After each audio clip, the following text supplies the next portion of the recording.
Do you need some help becoming the biggest and baddest map painter in Victoria 3? Well, here are 5 quick tips to get more good.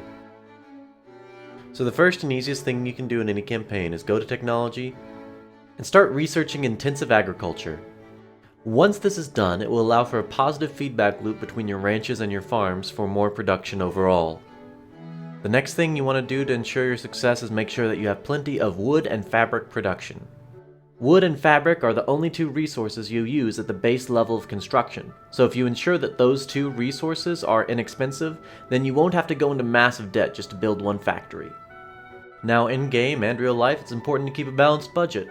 Now, while there are many ways to balance your budget in this game, one of the easiest ways to overlook is actually your consumption taxes. Here you can spend your authority to implement taxes on specific goods or specifically services.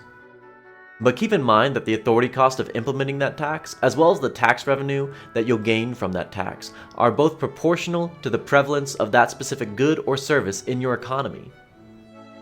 Now, if you're a smaller nation, you want to pay attention if you're a part of a larger nation's market.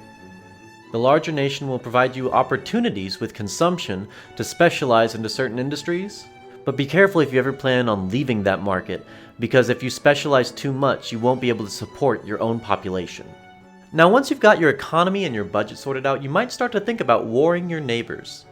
And while your neighbors' things start to look much nicer when you think about them being yours, there's some important things to consider.